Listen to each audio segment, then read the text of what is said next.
Notre deuxième entreprise du jour, U-Transactor. U-Transactor, fondé il y a 10 ans, ce fabricant de terminaux de paiement de petite taille et adapté à la mobilité connaît un vif succès auprès des enseignes et des banques, notamment en Amérique du Sud. Avec nous sur le plateau ce matin, son directeur commercial et marketing, Jean-Pierre Gressin. Bonjour. Alors présentez-nous brièvement le cœur de métier de l'entreprise. Alors U-Transactor est une PME française créée il y a 10 ans. Aujourd'hui, notre cœur de métier, c'est de concevoir, de fabriquer en volume et d'intégrer des terminaux de paiement dédiés à la mobilité. Nous en avons 1,3 million dans le monde et cette croissance nous a entre autres été permise grâce à BlackFin qui est notre investisseur principal et qui est leader VC en Europe sur le FinTech. Et alors peut-on avoir une idée de la taille du marché, parce qu'on se dit qu'a priori les terminaux de paiement sont un petit peu menacés aujourd'hui par tout ce qui est paiement en ligne. Ce n'est pas la réalité? Alors ce n'est pas la réalité parce que le paiement en ligne en fait se base sur le paiement par carte. Donc les gens chez eux utilisent toujours la carte pour faire le paiement puisqu'ils ne laissent pas leurs coordonnées bancaires à la plupart des enseignes. Ce qu'on voit, c'est que le paiement est démocratisé chez les commerçants. Aujourd'hui il y a 110 millions de terminaux dans le monde. Il y a une croissance de 40% sur les 4 prochaines années. Donc dans 4 ans, on aura 160 millions de terminaux dans le monde. Un tiers seront des terminaux mobiles, avec 90% de paiements sans contact chez les commerçants disponibles. Et ça crée une dynamique à la fois sur le paiement de QR code, donc pour les wallets comme Alipay, WeChat, pour un public jeune, pour un public étranger, du paiement sans contact pour des entreprises comme Apple Pay, Google Pay, qui se démocratisent sur du paiement par carte, mais la carte est dans le téléphone, et du paiement en contact classique avec votre carte de paiement. Donc dans ce cadre-là, en fait, le paiement par carte n'a jamais été aussi dynamique depuis ces 5 dernières années. Parce que qui sont les principaux utilisateurs de ces terminaux de paiement? Ça reste les commerçants? Alors, pour la mobilité, au début, c'était beaucoup les tout petits commerçants, les professionnels en mobilité. Ce qu'on voit aujourd'hui, c'est qu'il y a un marché de masse qui se crée, essentiellement au niveau du retail, où les commerçants comprennent qu'avec un petit terminal comme ça, ils peuvent faire un peu... C'est l'équivalent de ce qu'on... Alors tout à fait, on peut payer en contact. Machine là où... Exactement. Alors la calculatrice qu'on connaissait, modèle calculatrice, tend à disparaître. Donc là, on peut payer en contact, on peut payer en sans contact et avec du QR code. Donc pour le commerçant, c'est un moyen d'acceptation unique, ergonome, qui lui permet justement d'attirer toutes les populations. Et surtout, il peut se balader dans la boutique et faire payer dans la Exactement. boutique. Alors, donc la topologie, c'est le professionnel en mobilité et maintenant, vous allez chez Zara aux heures de pointe et au lieu de faire la queue sur 3 lignes, chaque vendeur, comme un Apple Store, pourra vous accueillir et vous faire payer l'article sans que vous sortiez du magasin sans avoir effectué d'achat. C'est une révolution, ça va... C'est une révolution. Ça va augmenter le chiffre d'affaires de Zara en tout cas. Alors concrètement, qu'apportez-vous comme solution nouvelle? Vous venez de nous parler un peu de la mobilité. Citez-nous 1 ou 2 exemples de ce que vous pouvez proposer à vos clients qui sortent un petit peu de l'ordinaire, de ce qu'on voit aujourd'hui. Tout à fait. Alors l'intérêt de sortir un terminal, donc ça c'est le plus petit terminal de paiement au monde. D'abord il est pas cher, il est 2 fois moins cher qu'un terminal classique. Donc pour le commerçant, il y a un facteur psychologique qui est clé. Qu'on le voit bien, oui, il est vraiment petit, c'est 3 fois moins de matières premières, donc c'est éco-friendly. Ce terminal est design et ça répond au souhait des enseignes de faire du marketing à travers ce qui est un peu la partie émergente de l'iceberg et donc d'avoir cette expérience client qui vont décliner soit en mobilité, le vendeur qui sort le terminal, soit utiliser ce terminal ou un autre qui est encore plus petit pour faire du paiement pareil contact et contactless sur des solutions de kiosque ou des solutions plus créatives de caisse où la vente va se faire à travers une tablette, un bel iPad et un petit terminal qui se fait discret mais qui permet aux commerçants d'imaginer le paiement en boutique comme ils le souhaitent au lieu d'avoir la caisse, l'imprimante et le terminal TPE traditionnel. Et ça supporte autant de transactions que les grosses machines qu'on peut voir aujourd'hui. Ça supporte à peu près une centaine de transactions par jour, ce qui permet d'accepter, on va dire, ce qu'on appelle les tiers 3, les tiers 4 surtout si c'est réparti sur plusieurs vendeurs, c'est... C'est un vendeur qui fait 100 transactions par jour, je pense que ce sera un chef de vente, chef de rayon. C'est le vendeur du mois. Alors, qui sont vos clients? Combien en avez-vous? Quel est leur profil? Est-ce qu'on est plutôt sur des grands groupes, sur des petites entreprises? Est-ce qu'on est plutôt sur des entreprises françaises, sur des entreprises étrangères? Alors aujourd'hui, nous avons 750 clients dans le monde. Ces clients sont à la fois des opérateurs de transport, on pense notamment à Thales, à Worldline, qui fournissent des solutions de paiement dans le transport. C'est aussi le monde du retail. Aujourd'hui, SumUp, donc les petits terminaux blancs que tout le monde connaît, est notre premier client. Ils ont permis de démocratiser un peu l'usage du petit terminal chez tous les commerçants. Et puis nous avons aussi les acquéreurs qui ont leurs canaux de distribution classiques auprès des différents, des petits commerçants, des grandes enseignes, des professionnels en mobilité comme un avocat, un taxi ou une infirmière.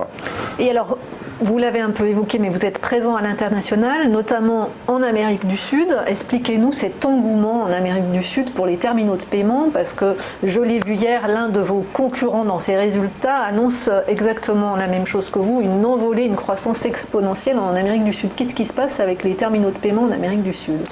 Ce que je vous disais tout à l'heure, en fait, la carte a un avenir très prometteur. On le voit en Amérique latine, où les commerçants ont réalisé, puisqu'il y a une culture du bouche à oreille très forte, qu'ils peuvent avoir un terminal très peu cher qui fait la même chose que ce qu'ils avaient avant pour beaucoup plus.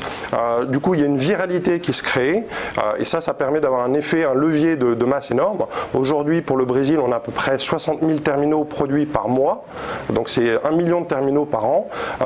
Des gros projets au Mexique, en Colombie, au Chili, en Argentine, avec cet effet de mass market qui revient en Europe, puisque le paiement mobile est émergé en Europe en 2013-2014, il était plus segmenté, il était pour les petits commerçants, et maintenant justement on le voit arriver en retail parce qu'il y a cette prise de connaissance et prise de conscience des acteurs du retail que le paiement peut être différent à la fois sur le prix, le form factor et l'expérience qu'on peut apporter avec le QR code, de l'Apple Pay et puis le paiement classique carte.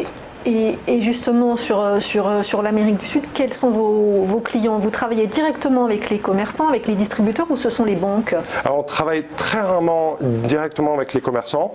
On travaille avec des entreprises qui sont émergentes. Je prenais l'exemple de SumUp, donc qui sont des fournisseurs de paiement qui viennent en concurrence avec les banques classiques. Et donc, leur rôle, essentiellement à travers de la publicité digitale, c'est d'aller acquérir les commerçants et de leur proposer des offres qui sont très concurrentielles, puisqu'un terminal comme ça, un commerçant va le payer en France 19 € contre un TPE classique. Donc ils ont une attractivité auprès des petits commerçants et donc pour nous ils vont être un relais à la fois en Amérique latine mais en Europe il y a aussi des acteurs comme ça qui émergent.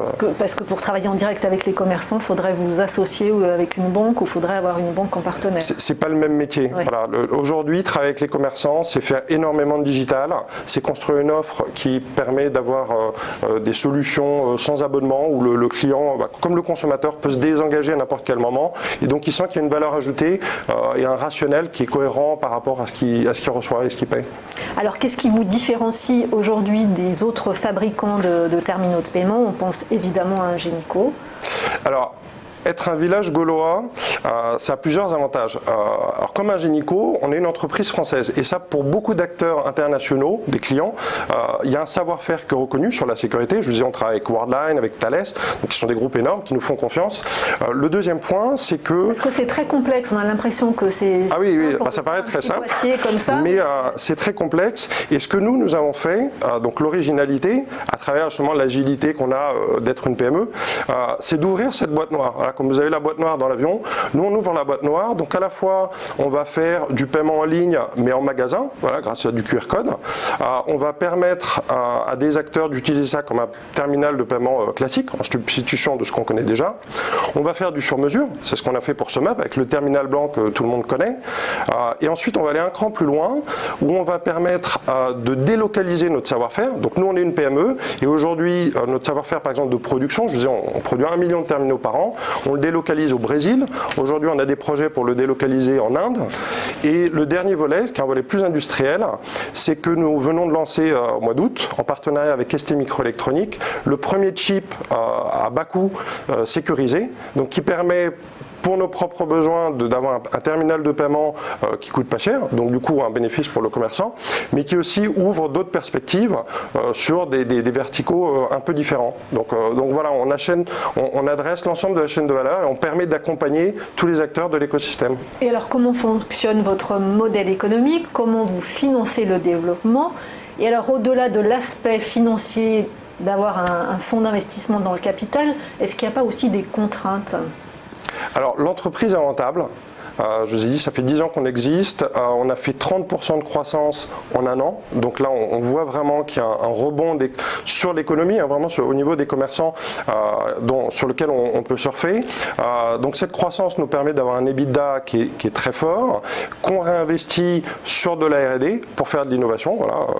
Comme vous avez dit, ça paraît simple, en fait, donc c'est de l'autofinancement et recruter des forces de vente pour renforcer notre présence internationale. Aujourd'hui, on est sur 22 pays dans le monde, avec 1,3 million de terminaux, et donc un développement fort. L'international, c'est votre relais de croissance? Alors, ce n'est pas notre relais de croissance. En fait, 80% de nos ventes sont à l'international.